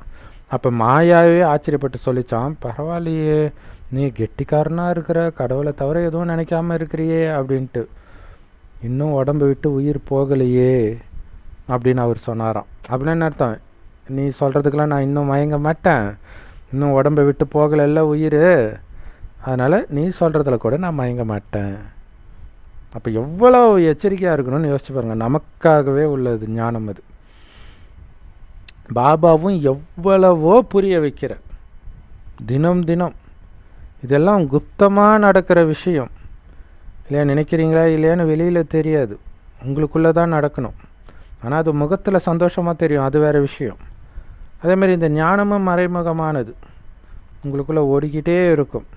ஏன்னா இந்த ஞானத்தில் உள்ள விஷயத்தை இப்போ காட்ட முடியாது. சொர்க்கம் இப்போ காட்ட முடியாது, காமம் இல்லாமல் குழந்தை பிறக்கிறத இப்போ காட்ட முடியாது. எல்லாமே இங்கே மறைமுகமாக தான் இருக்குது. ஸோ முந்தைய கல்பத்தில் என்ன முயற்சி பண்ணீங்களோ அதே முயற்சியை தான் இப்போவும் பண்ணுவீங்க. பாபா நாடகப்படி முந்தைய கல்பத்தில் என்ன புரிய வச்சாரோ அதே தான் இப்போவும் புரிய வச்சுட்டு இருக்கிறார். ஒரு சின்ன வித்தியாசம் கூட ஏற்பட முடியாது. ஏன்னா ஒவ்வொரு கல்பத்திலும் நடந்ததே தான் திரும்ப திரும்ப நடக்கும். பாபா ஞானமும் அப்படித்தான். ஸோ பாபாவை நினைவு பண்ண பண்ண உங்களுடைய பாவங்கள் எல்லாம் அழிஞ்சிடும். ஏன்னா நீங்கள் பாபா குழந்தை ஆனது தண்டனை அடையிறதுக்கு கிடையாது, தண்டனையிலேருந்து காப்பாற்றுறதுக்கு தான் பாபா வந்திருக்கிறார். தண்டனையிலேருந்து தப்பிக்கிறதுக்கு தான் நம்ம பாபா கையை பிடிச்சிருக்கிறோம். அப்போ எந்த தண்டனையும் அனுபவிக்கக்கூடாதுன்னா அந்த அளவுக்கு பாபா நினைவில் மட்டுமே மூழ்கி பாவத்தை ஃபுல்லாக எரிச்சிடுங்கன்ற. ஏன்னா பாபா குழந்தை ஆகியும் பாபா முன்னாடி உட்காந்துட்டு தண்டனை அனுபவிச்சிங்கன்னா பாபா என்ன சொல்லுவார்? இதுக்காடா நான் உனக்கு இவ்வளவும் சொல்லி கொடுத்தேன்னு கேட்பாரா இல்லையா? ஸோ அதுதான் அபிமன்யு இறந்தப்போ அர்ஜுனன் அழுததை பார்த்து கிருஷ்ணரே அழுதாராம், உனக்கு போய் நான் கீதா உபதேசம் சொன்னனே அப்படின்ட்டு. ஏன்னா அது தண்டனை தானே, பற்றுனால தண்டனை அனுபவிக்கிறான் அர்ஜுனன் இல்லையா? ஸோ அதுதான். அப்போ பாபா என்ன சொல்ல முடியும்னு கேட்குறேன். உங்களுக்கு பாபா காட்சியும் காட்டினார், அதனால் கடைசி நேரத்தில் உங்களை மன்னிக்கலாம் மாட்டார் பாபா. ஏன்னா உங்களுக்கு தான் அதிகப்படியான பாலனை நடந்துருக்குது உலகத்தில் உள்ள மற்றவர்களை ஒப்பிடும் பொழுது. அப்போ நீங்கள் தான் பக்காவாக ஆகணும். அதனால் மன்னிப்புக்கே பேச்சே கிடையாது. உங்களுக்கு தான் தண்டனை அதிகமாக கிடைக்கும். அதுவும் பாபா ஞானத்தை கொடுத்து நாம் இந்த தப்பு பண்ணிட்டோமேன்றதே ரொம்ப வலியை கொடுக்கும். அதான் 100 மடங்கு தண்டனை. பாபா பிரம்மா பாபா மூலமாக இந்த ஞானத்தை கொடுக்கிறார் இல்லையா? அதனால் உங்களுக்கு பிரம்மா பாபாவும் காட்சி தெரிவார். அந்த விசாரணை குழுன்னு சொல்கிறாங்களே, கடைசியில் விசாரணை குழு அமருன்ட்டு. ஸோ அப்போ பிரம்மா பாபாவுடைய காட்சியும் உங்களுக்கு கிடைக்கும். அதாவது பிரம்மா பாபா உடல் மூலமாக சிவபாபா சொல்லுவார். இப்போ எப்படி நமக்கு ஞானத்தை சொல்கிறாரோ, நீங்கள் என்னென்னலாம் செஞ்சீங்கன்றதெல்லாம் சொல்லுவார், காட்சியாக காட்டுவார். அந்த நேரத்தில் துக்கம் தாங்காமல் அழுவீங்க, துடிப்பீங்க, பச்சாதாபப்படுவீங்கன்ற. ஏன்னா காட்சி காட்டாமல் தண்டனை கொடுக்க முடியாதே. அதனால் நீங்கள் என்னென்ன பண்ணீங்கன்றதை காட்டுவார்.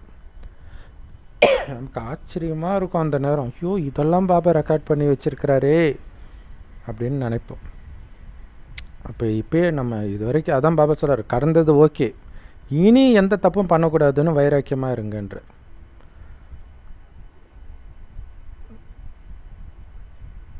அதுதான் ரொம்ப முக்கியமான விஷயம். அதாவது இந்த காட்சி காட்டுறதுல கூட மைண்டில் ஏற்கனவே ரெக்கார்ட் ஆனது தான் அவர் அப்படி எடுத்து விட போகிறார். அதையே ஃபுல்லாக இருக்கிற இடம் தெரியாமல் அழிச்சிடுங்க பாபா நினைவுனால். ஸோ கடைசியில் பாபா சொல்லுவார், உனக்கு நான் இவ்வளவு சொல்லி கொடுத்தேன், இருந்தும் நீ இந்த மாதிரி கேவலமான காரியத்தை செஞ்சிருக்கிறியேன்னு காட்டுவாராம். அப்போ தான் நம்ம துடிப்போமா, sorry Baba sorry Baba sorry பாபான்னு அழுவோம். ஆக்சுவலாக நம்ம வீட்டில் ஒருத்தர் இறந்தாலே எவ்வளோ அழுகிறோம். அந்த நேரம் ஐயோ அவங்களுக்கு இதை பண்ணியிருக்கலாமே அதை பண்ணியிருக்கலாமே தப்பு பண்ணிட்டோமே அப்படின்லாம் அழுவோம். அப்போ நம்ம பண்ண தப்பெல்லாம் நமக்கு தெரிய ஆரம்பிக்கும்.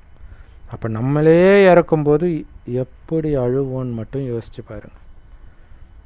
பர்ஃபெக்டாக பாபா சொல்கிற மாதிரி நடந்திருந்தால் நீங்கள் அழ மாட்டீங்க, அப்படி இல்லைன்னா தான் அழுவீங்க. ஸோ ராவணனுடைய வழிப்படி நடந்து எத்தனை பாவங்களை செஞ்சுருக்கிறீங்கன்னு உங்களால் புரிஞ்சிக்க முடியும்.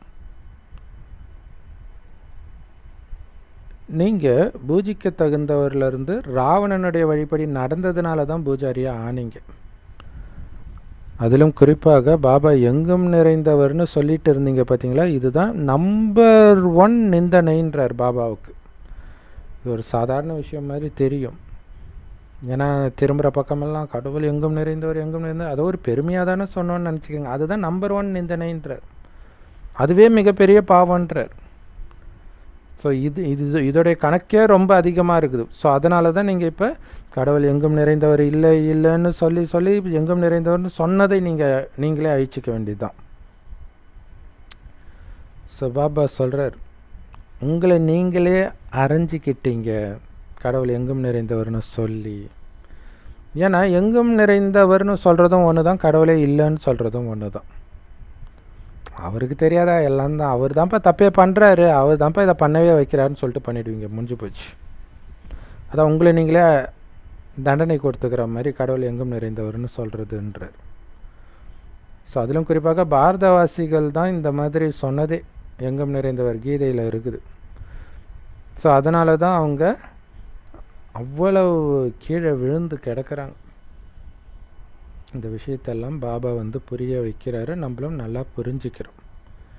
அதில் வரிசை கிரமம் இருக்குது, ஆனால் புரிஞ்சுக்கிறதுல இதுக்கு முன்னாடியும், அதாவது முந்தைய கல்பத்தில் கூட இந்த நேரம் வரைக்கும் என்ன ரிசல்ட் இருந்துச்சோ அதே ரிசல்ட்டு தான் இப்போவும் இருக்குதுன்ற பாபா கண்டிப்பாக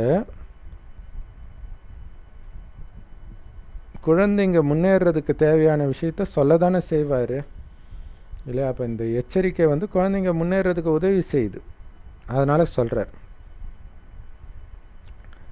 மாயா எவ்வளவு மோசமானது அப்படின்னா, உங்களை ஆத்ம உணர்விலே நிலைக்க விடுறது கிடையாது. ஏன்னா அதுதானே ரொம்ப முக்கியமான விஷயமே. நம்பர் 1 பாடம், மிகப்பெரிய இலக்கு, மிகப்பெரிய பாடம்ன்றார். ஸோ அதில் தான் பாஸ் ஆக விடவே மாட்டேங்குது இந்த மாயா. நேரம் எடுக்கும், ஆனால் நேரம் எடுக்கும்னு பாபாவே சொல்லிட்டாரே அப்படின்னு நீங்கள் அலட்சியமாக இருந்துடக்கூடாது. அதே நேரத்தில் ஐயோ என்னால் முடியலேன்னு சோர்ந்துடவும் கூடாதுன்றதுக்காக தான் நேரம் எடுக்கணும், ஒரு ஆறுதல் கொடுக்குறார், அவ்வளோதான்.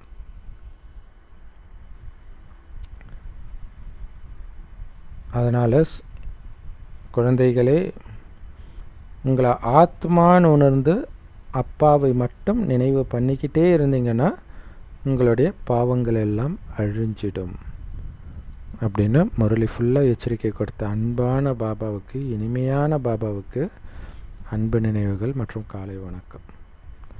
ஸோ பாபா சண்டே முரளியில் சொன்னார் இல்லையா, 3ஆம் தர கோபம், முதல் கோபம் வெடிக்கும், 2வது கோபம் கத்துவோம், 3வது கோபம் வாயெல்லாம் திறக்க மாட்டோம், ஆனால் முகத்தில் தெரிஞ்சிடும். ஸோ அது பெரும்பான்மையான பாபா குழந்தைங்களுக்கு இருக்குதுன்ற. ஸோ அப்போ அது போகணுன்னா இனிமையான பாபான்னு சொல்லுங்கள், போயிடும்ன்றார். அந்த உதவி கிடைக்கும் பாபா கிட்டேன்னு. வெறும் பாபான்னு சொன்னால் போகாது, இனிமையான பாபான்னு போதே நான் இனிமையான பாபாவோட இனிமையான குழந்தைன்றது ஞாபகம் வந்துடும் இல்லையா? பாபா சொல்கிறாரு, தேக உணர்வில் இருக்கும்போது கண்டிப்பாக உங்கள் மூலமாக பாவம் நடக்குது. ஸோ அதனால் தேக உணர்வில் இருக்கிறவங்க இலக்கை அடையவே முடியாது. அதனால் ஆத்ம உணர்வில் ஆகிறதுக்கு முழு முயற்சி பண்ணுங்க, ஆத்ம உணர்வுடையவராக மாறுறதுக்கு, நிலைச்சிருக்கிறதுக்கு. ஸோ தேக உணர்வில் பாபா பேரை கெடுக்கிற மாதிரி எந்த காரியத்தையும் பண்ணக்கூடாது. ஸோ உங்களுக்குள்ளே இருக்கக்கூடிய அந்த விகார நோய்களை பற்றி பாபா கிட்ட நேர்மையாக சொல்லணும், எந்த குறையும் மறைக்கக்கூடாது. ஸோ உங்களுக்குள்ளே என்னென்ன குறைகள் இருக்குதுன்னு செக் பண்ணி அதை சேஞ்ச் பண்ணுங்க.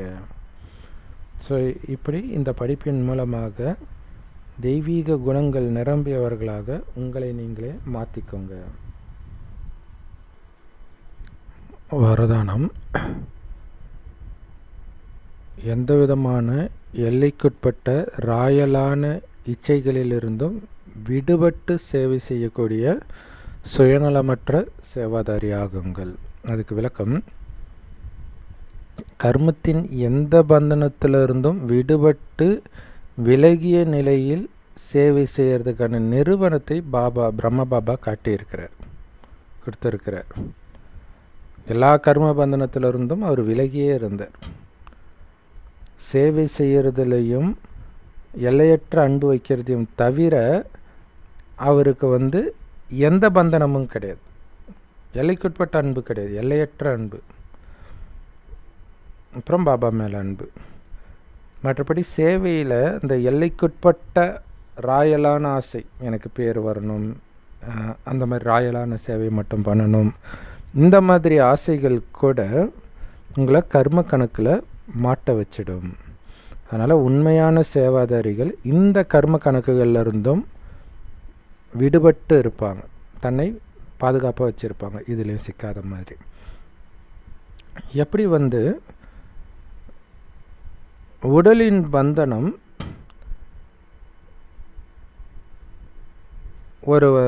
ஒரு பந்தனம் இல்லையா, உடலை பொறுத்த வரைக்கும் அது ஒரு பந்தனமாக அமைஞ்சிடுது. அதே மாதிரி தான் சேவையில் ஏதாவது ஒரு சுயநல நோக்கத்தோடு நீங்கள் அதை பண்ணுறீங்க அப்படின்னா, எல்லைக்குட்பட்ட பேர் புகழுக்கு ஆசைப்பட்ட அந்த மாதிரிலாம் பண்ணுறீங்க அப்படின்னா அதுவும் உங்களுக்கு பந்தனமே. அதனால் இதிலிருந்தும் நீங்கள் விடுபட்டு இருக்கணும். ஏன்னா இது ராயல் கர்ம கணக்காகிடும். ஸோ இதிலிருந்தும் விடுபட்டு சுயநலமற்ற சேவாதாரியாக நீங்கள் ஆகணும் அப்படின்னு பாபா சொல்கிறார். ஸ்லோகன்: நீங்கள் நான் இப்படி ஆகி காட்டுறேன் பாபா, அப்படி ஆகி காட்டுறேன் பாபான்னு பாபாவுக்கு நிறைய சத்தியம் பண்ணியிருக்கிறீங்க.